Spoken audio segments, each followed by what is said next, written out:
To what extent does climate change contribute to the rising occurrence of heat waves in various regions? And what are the factors driving this upward trend? Analyze in 250 words. Introducing Educamy's GS Main Support Program and Test Series with structured mentorship for 2023.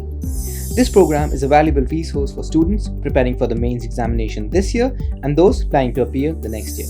Here's what you can expect: 7 subject-wise PYQ sessions, 18 full-length tests including 2 essay tests, model answers for all test papers, post-test discussions, 8 practice tests with model answers and mentor evaluation, and structured mentorship. Get ready to excel in your mains. With this support program and test series, you can enhance your knowledge and pave the way towards fulfilling your dreams. Don't miss out on this opportunity.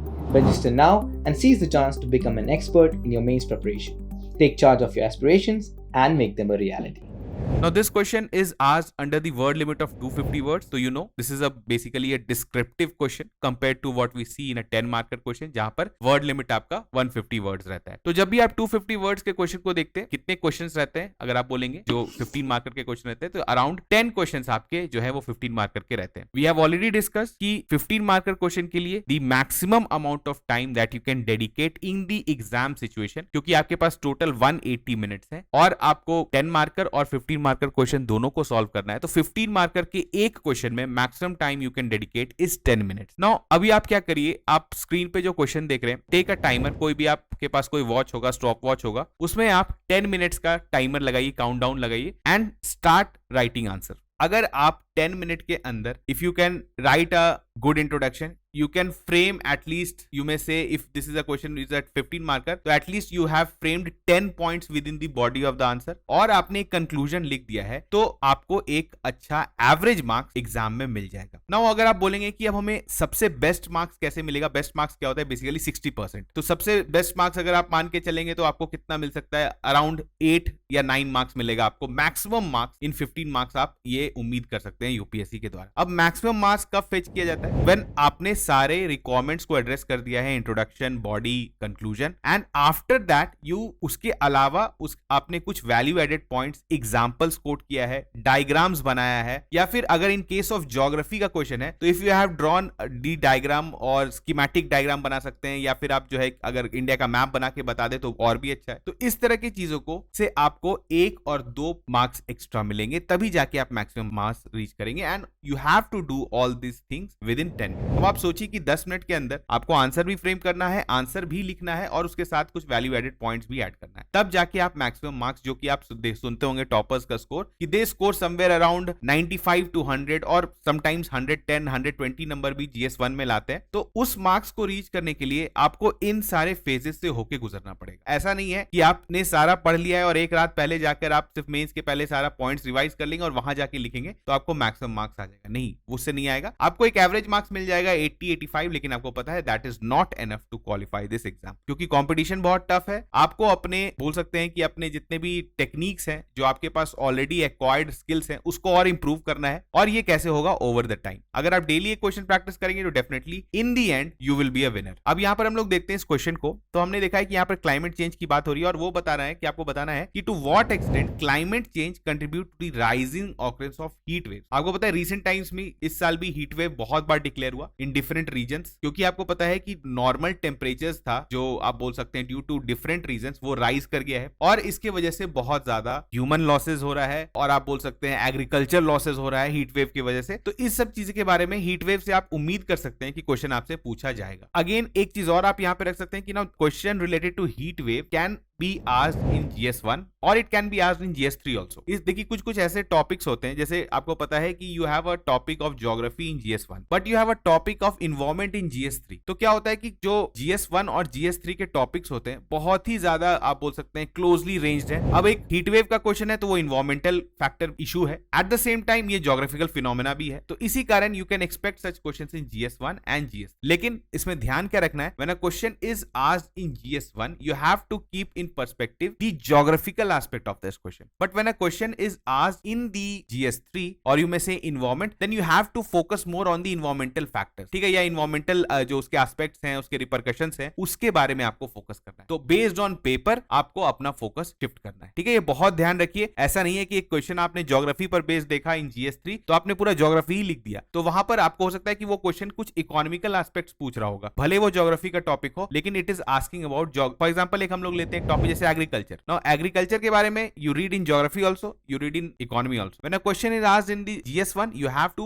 address the geographical phenomena of the agriculture, and when a question is asked on agriculture in paper GS3 you have to address the economical aspect. तो इसको बहुत अच्छे से समझिए, बहुत important बात है ये, और ये छोटे छोटे चीज जो है आपको इसी तरह से सीखना पड़ेगा. नाउ दिस क्वेश्चन में हमने देख लिया कि हीट वेव के बारे में पूछा जा रहा है और क्लाइमेट चेंज की वजह से क्या इस पे इफेक्ट पड़ रहा है और ये क्यों अपवर्ड ट्रेंड शो कर रहा है, ये हमें एनालाइज करना है 250 word. If you will ask from which part of the syllabus this question आज GS1, देखिए GS1 बहुत ओपन सिलेबस है, मेंस के पर्सपेक्टिव में देखें तो ज्योग्राफी का सिलेबस बहुत छोटा सा दिया हुआ है, लेकिन ज्योग्राफी से कोई भी क्वेश्चन आपसे पूछा जा सकता है. तो ये भी एक तरह से आप बोल सकते हैं this is a geophysical phenomena. Heat wave जो है भले ड्यू टू क्लाइमेट चेंज ये एग्रावेट हो गया है, लेकिन इसके पीछे ज्योग्राफिकल रीजंस है, तो इस पर बेस्ड आपसे क्वेश्चन पूछा जा सकता है. And this is also termed as a calamity भी ऑल्सो, बिकॉज तो इसका बहुत ज्यादा आप डिजास्टर मैनेजमेंट में भी इस पे बेस्ड क्वेश्चन देख सकते हैं. तो आप हर तरीके से हीट वेव के बारे में रेडी रहिए. चलिए हम लोग स्टार्ट करते हैं. तो सबसे बड़ा पार्ट है इसका, सबसे फर्स्ट पार्ट है and the most important part जो कि आपके पूरे आंसर के कोर्स को डिसाइड करता है, दैट इज द इंट्रोडक्शन. तो इंट्रोडक्शन में हमने न्यूमरस टाइम्स डिस्कस किया है कि you have to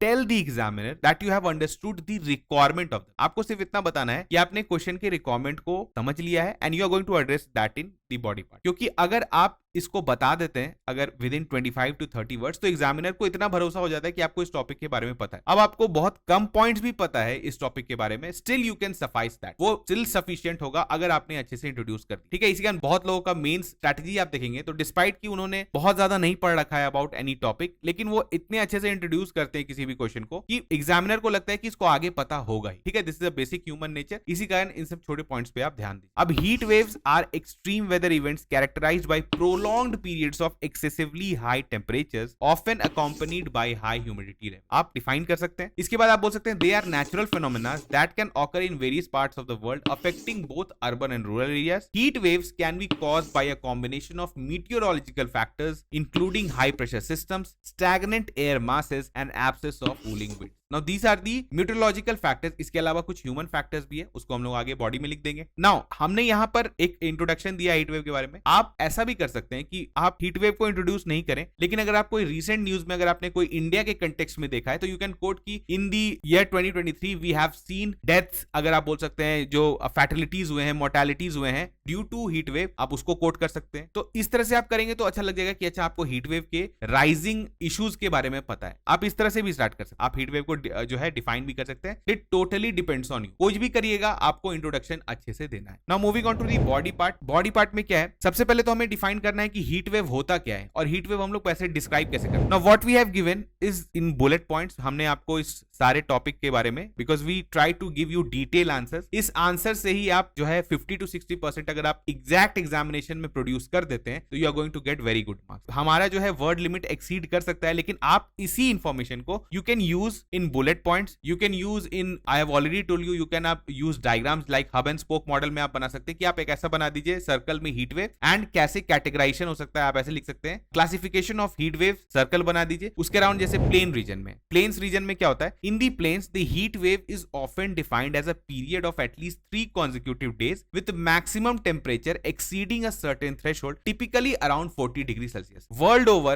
heat wave को इन दी प्लेन रीजन्स इसी तरह से कैटेगराइज किया जाता है कि अगर 40 डिग्री सेल्सियस से अगर 3 दिन तक लगातार इससे ज्यादा टेम्परेचर आप जो है वो मैक्सिमम टेम्परेचर डे का जो अगर आप इसको नाप रहे हैं तो then heat wave like condition बन जाता है. इन इंडिया आपको पता है, इन इंडिया में क्या होता है, IMD को ये मिला हुआ है हीट वेव डिसाइड करना कि कब किस रीजन में हीट वेव हो गया है. तो इंडिया में the Indian meteorological department classifies a heat wave when the maximum temperature reaches 45 degree Celsius और यू में से 113 डिग्री फॉरेनहाइट और मोर. तो यहां पर क्या है, हीट वेव का जो क्राइटेरिया है that is 45 degree in the plain area. तो आप इस इसको कोट कर सकते हैं, आपने डायरेक्टली लिख दिया। आप एक एग्जांपल भी लिख दिए कि रीसेंट टाइम्स में Delhi recorded highest ever temperature of 45 degree Celsius during that period in 2022। Coastal region के लिए क्या होता है, ऑब्वियसली थोड़ा सा कम टेंपरेचर पे वहां पे हीट वेव डिक्लेयर हो सकता है, क्योंकि वहां पर ओशन का या सी का जो है मॉडरेटिंग इफेक्ट रहता है, ठीक है, जिसकी वजह से टेंपरेचर कम कर दिया जाता है। लेकिन डिस्पाइट इसके अगर वहां पर 35 या 37 डिग्री सेल्सियस के आसपास टेंपरेचर रहता है तो वहां के हिसाब से that is termed as heat. इसके अलावा आप हिली रीजन में कर सकते हैं। अवेन हिली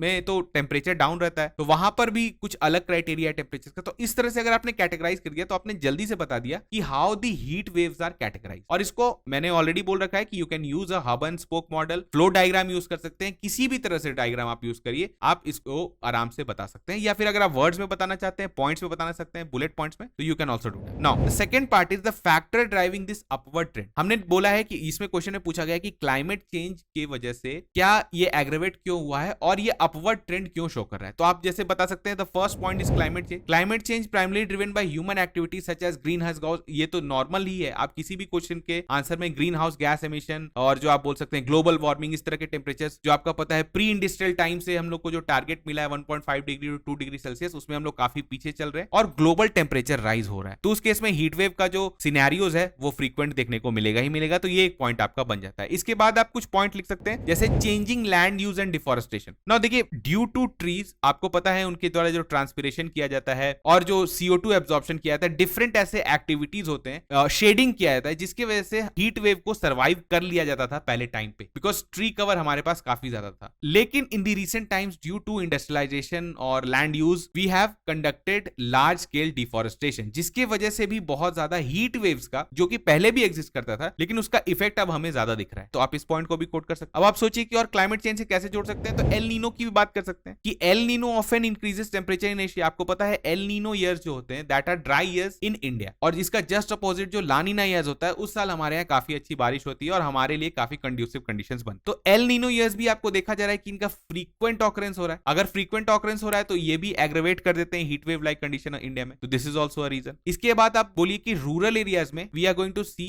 and we are seeing on a frequent basis urban heat island effect. Urban heat island effect क्या होता है आपको पता है, ये एक फिनोमेना है जिसमें एक छोटा सा रीजन, जो कि आप टाउन सिटी किसी को भी कंसिडर कर सकते हैं, वहां पर बहुत ज्यादा टेंपरेचर बढ़ जाता है और आपको वहां पर जो है स्टेबल क्लाइमेट हो जाता है, मूवमेंट, एयर का मूवमेंट रुक जाता है एंड डिफरेंट रीजंस जैसे कि एल्बिडो घट गया है बहुत सारे सर्फेसेस का, बिकॉज ड्यू टू कंक्रीटराइज्ड रोड, और आप बोल सकते हैं ऐसे बिल्डिंग्स है हमारे पास, जिसकी वजह से क्या हो रहा है कि जो एब्जॉर्प्शन है वो सन का जो डायरेक्ट रेज है उसका एब्जॉर्प्शन बढ़ गया और एल्बिडो घट गया, जिसकी वजह से ज्यादा हीटिंग होता है। और ये सब डिफरेंट रीजंस हैं जो कि urban heat island effect create करते हैं। इसके बाद you can also right a point कि ह्यूमन वल्नरेबिलिटी और एडैप्शन भी काफी, मतलब आप बोल सकते हैं कि इससे भी बहुत दिक्कत हो रही है, क्योंकि ह्यूमन, आपको पता है with the rise of temperature we are going to increase the use of AC, refrigerators, तो ये फर्दर हीट रिलीज करते हैं हमारे जो एनवायरमेंट में, फर्दर हीट रिलीज करते हैं और बाहर के एनवायरमेंट में ये टेम्परेचर्स को राइज करने पर मजबूर करते हैं। लेकिन आपको पता है कि इसके ये हमारे पास सॉल्यूशन भी नहीं है, क्योंकि हमें एसी का यूज करना ही करना है, क्योंकि हमारे यहाँ देखते हैं कि आप टेम्परेचर कितना ज्यादा राइज हो रहा है। तो आपने कुछ पॉइंट्स यहाँ पर कोट कर दिया। इसके बाद अगर हम लोग डिस्कस करें तो हमने पॉइंट डिस्कस कर लिया कि अपवर्ड ट्रेंड क्यों शो कर रहा है, ठीक है। अब आपको पता है कि डिस्पाइट की इस क्वेश्चन में सिर्फ ये पूछा जा रहा है कि अपवर्ड ट्रेंड क्यों शो कर रहा है, आपको एक प्रोग्रेसिव नोट पर इस क्वेश्चन को एंड करना है और आपको बताना ही पड़ेगा कि कैसे हम लोग हीट वेव के इफेक्ट को कम कर सकते हैं, मिटिगेट कर सकते हैं। सबसे पहले अर्बन ग्रीनिंग। आपको पता है we have already discuss the importance of urban forestry. आप बता सकते हैं डिफरेंट जो गवर्नमेंट के स्कीम्स चल रहे हैं जिसके द्वारा सिटीज एंड टाउन्स में आपको फॉरेस्ट्री करना है, ठीक है, आपको फॉरेस्ट कवर बढ़ाना है, इसके लिए डिफरेंट स्कीम चल रहे हैं, आप उसको कोट कर सकते हैं। तो इससे हम लोग जो है हीट वेव को काउंटर कर सकते हैं। इसके अलावा इंफ्रास्ट्रक्चर, देखिए इंफ्रास्ट्रक्चर क्या है, अगर आप greater usage of permeable material करेंगे in civil infrastructure and residential construction can reduce the urban heat island effect. ये बहुत इंपॉर्टेंट बात है। आपको पता है इंडिया में ग्रीन बिल्डिंग कोड है, जिसकी वजह से हम लोग क्या करते हैं, वैसे बिल्डिंग्स बनाते हैं जिसमें हीट एब्जॉर्प्शन मिनिमम हो। तो इस तरह की चीजों को अगर हम लोग धीरे धीरे इंप्लीमेंट करते हैं सारे बिल्डिंग्स में, तो डेफिनेटली ये आपको टेम्परेचर में डिक्रीज करेगा और इसमें हीट वेव को काउंटर करने में हमें काफी मदद करेगा। इसके अलावा आप कर सकते हैं green transport. We have already switch to CNG, less green house gas emitting fuel है, क्लीनर फ्यूल है। इसके अलावा ईवीज है, तो हम लोग इस पे जा रहे हैं क्योंकि आपको पता है ऑड इवन से कुछ ज्यादा फायदा हुआ नहीं। अगर हम लोग ग्रीन ट्रांसपोर्ट पे चले जाएं, इलेक्ट्रिक व्हीकल, साइकिल्स यूज करने लगे, वॉकिंग यूज करने लगे, पब्लिक ट्रांसपोर्ट यूज करने लगे, तो इसके वजह से क्या होगा, जो व्हीकल्स के द्वारा जो हीट बढ़ाया जा रहा है ड्यू टू डिफरेंट एमिशंस, वो भी घट जाएगा। तो आप इसको कोट कर सकते हैं। Now this is a basic generic point, what I am telling you is generic. बोल सकते हैं कि आप एक तरह से ऊपर का पॉइंट हम बता रहे हैं, आपको यहां पर कोट करना पड़ेगा एग्जैक्ट स्कीम। आप कोई भी स्कीम को कोट कर सकते हैं regarding green transport, fame scheme को बता दीजिए। आप वैसे करेंगे तो काफी अच्छा लगेगा वो। उसके बाद implementation of Indian cooling action plan, आईसीएपी आपको पता है इंडिया का एक प्लान है जिसमें क्या करना है, रिड्यूसिंग कूलिंग डिमांड, इंडिया का जो कूलिंग डिमांड है उसको रिड्यूस करना है by 20 to 25% and refrigerated demand by 20 to 25 to 30% by the year 2037। आपको पता है एसीज, रेफ्रिजरेशंस की वजह से आपके घर में तो ठंडा होता है लेकिन उसकी वजह से बाहर बहुत गर्म हो जाता है, क्योंकि आपको पता है जो एसी का जो आउटर यूनिट होता है, आपने देखा होगा कि वो कितना गर्म हवा जो है वो देता है, जिसकी वजह से ओवरऑल टेम्परेचर राइज होता है। तो इसको भी हमें घटाना है, और ये कैसे घटेगा, मल्टीपल जो हमें एफर्ट्स डालना पड़ेगा, जैसे कि ग्रीनिंग और आपको ग्रीन बिल्डिंग, इस तरह की चीजों को हम बनाएंगे तो एसी का यूसेज भी घटेगा और बाहर के टेम्परेचर में भी डिक्रीज देखने को मिले। तो यहां पर आप देख रहे हैं कि हमने डिफरेंट पॉइंट्स लिख दिया। Now last point is conclude कर दीजिए आप अच्छे से कि कैसे क्लाइमेट चेंज और हीट वेव जो है आपस में लिंक्ड है। क्लाइमेट चेंज को अगर काउंटर करेंगे तो हीट वेव का भी इफेक्ट कम होगा। इसके अलावा आपको पता है कि हीट वेव के इफेक्ट को कम करने के लिए हमें कुछ मिटिगेशन प्रोसेस भी करना पड़ सकता है, कि जैसे आप लिख सकते हैं कि कुछ गवर्नमेंट को, जैसे होता है ना कि शेल्टर होम्स बनाने चाहिए, जिस समय जैसे जो होमलेस पीपल होते हैं उनको काफी दिक्कत होता है हीट वेव में, क्योंकि सबसे ज्यादा विक्टिम वही बनते हैं। तो उस केस में गवर्नमेंट को ये सब एफर्ट देना चाहिए कि इसके इफेक्ट्स को मिटिगेट किया जाए। ये सब भी आप कुछ पॉइंट्स लिख सकते हैं, तो आप इस तरह से इसको कंक्लूड भी कर सकते हैं। तो यहां पर हमने देखा different aspects of this question, जहां पर हमने बॉडी साथ में कुछ प्रोग्रेसिव पॉइंट्स भी लिखा। Again this is just a model answer, मैंने आपको एक मॉडल आंसर बताया, आप इसी को ध्यान में रखते you can frame a better answer also. देखिए ऐसा जरूरी नहीं है कि ये आंसर ही बेस्ट, यहां पर सिर्फ आपको बताया जा रहा है कि आपको आंसर के क्वेश्चन के क्या किस किस रिक्वायरमेंट को एड्रेस करना है और किस वे में करना है। पॉइंट्स जो है वो आपके आप स्पेसिफिक हो सकते हैं। अगर आपने अच्छे से पढ़ रखा है तो definitely your points are going to look better than the others, वहां पर आपको कुछ एक्स्ट्रा पॉइंट्स मिलेंगे। तो इस तरह से आपको आउटलाइन बताया गया है, इसी को फ्रेम में को मद्देनजर रखते हुए you write an answer, you can submit that answer in our portal and it will be evaluated. तो चलिए मिलते हैं नेक्स्ट लेक्चर में, तब तक थैंक यू।